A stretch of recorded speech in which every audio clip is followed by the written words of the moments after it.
Joining me now, Congressman Eli Crane, good one from the state of Arizona, former Navy SEAL. Okay, Congressman, Trump says he wants a balanced budget. We hear every day about, cuts here and cuts there and Doge this and Doge that. Is a balanced budget possible?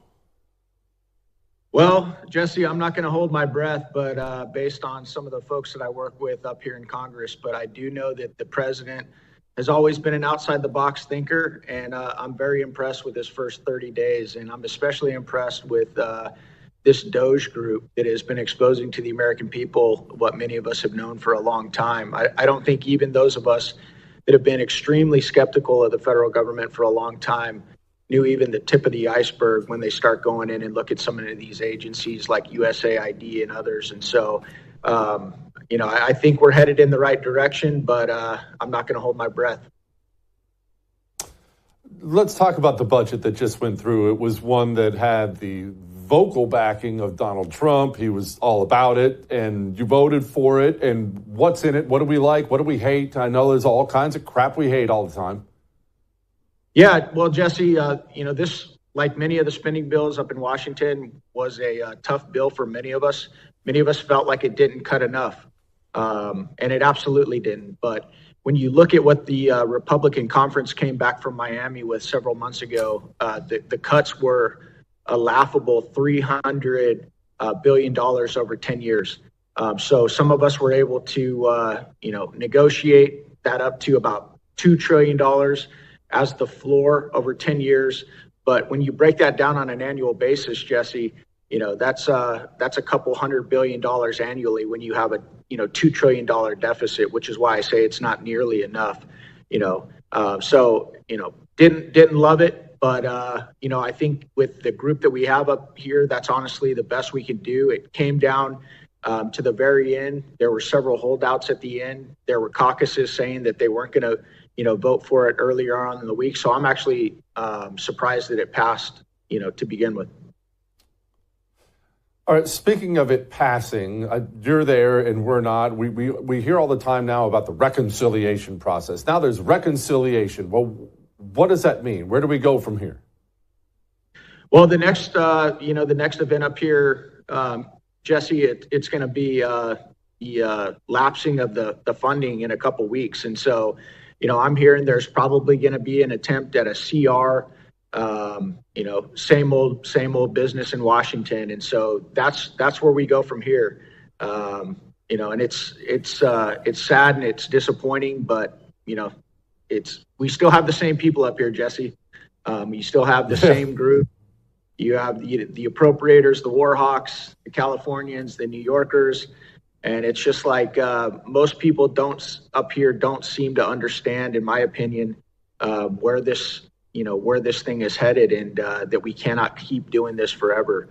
So it's a frustrating place to be, but I do see signs of headed in the right direction not because of the Congress, which is pretty laughable and quite honestly a joke at most times, but because of the leadership of the president and how he thinks outside the box. And also how he puts pressure on the House of Representatives and the Senate to enact, his agenda. I know you're frustrated, brother. I hear it in your friggin' voice. Can you help me understand why these people don't get it when it's math? It's not you and I having an argument about abortion or border security or something like that. It's math. Like the math says we can't keep doing this. Or, people can't afford groceries, right? They know that, right? I mean, they can do math. Yeah. Well, it's tough, Jesse. It's like, I think one factor is it's so easy to spend other people's money, right? And if you come up here to DC and you start talking to people about, a couple $100 billion here, trillion here, I don't think it really resonates or registers with a lot of people. But I think some of them, Jesse, it's kind of like a game of economical music chairs where they hope that, this house of cards doesn't collapse while they're still up here and without a chair. And so, like I said, man, it continues to be a frustrating place to be. But one more thing I'd like to say about that, Jesse, is I think many politicians are able to get away with it, quite frankly, because their voters don't care. Their constituents don't care. And I think one of the reasons for that is because we've had it so good for so long that most people don't think the United States has to play by the rules of reality. And I don't think that they understand that this nation could collapse because of our arrogance and our foolishness. Yeah, it's happened to many nations before. Tim Burchett, one of my favorites up there, he dropped this little bit of it yesterday. Mr. Roman, are you aware that we are sending $40 million a week to the Taliban? Yes, sir. Can you name other instances of foreign aid going to terrorist organizations? We have assisted al-Shabaab in Somalia. There's been instances of the Hamzi network in Sudan, Hamas, Islamic Jihad, Hezbollah, Kata'iba Hezbollah, Hayat Tahrir al-Shams in Syria. Dozens of terror organizations have received indirect assistance from U.S. foreign aid. Congressman, can you help me understand how that happens? I think it's just, relatable to everything else that we see in Washington. I mentioned the words arrogant and foolish a couple seconds ago, Jesse. And to me, that's the exact same thing. I mean, it's just so mind-boggling that we would, fund one of our adversaries, but one of the biggest terrorist organizations in the world to the tune of, $40 million to $80 million a week. And when you talk to some politicians up here, they'll tell you, oh, well, that money's not really going to, the Taliban or other terrorist groups. It's going to NGOs, but they're foolish to think that, these terrorist organizations which run, these countries aren't getting a cut of that. Yeah, of course. Let's change the subject, talk about something wonderful. Impeaching judges. What do you got going on?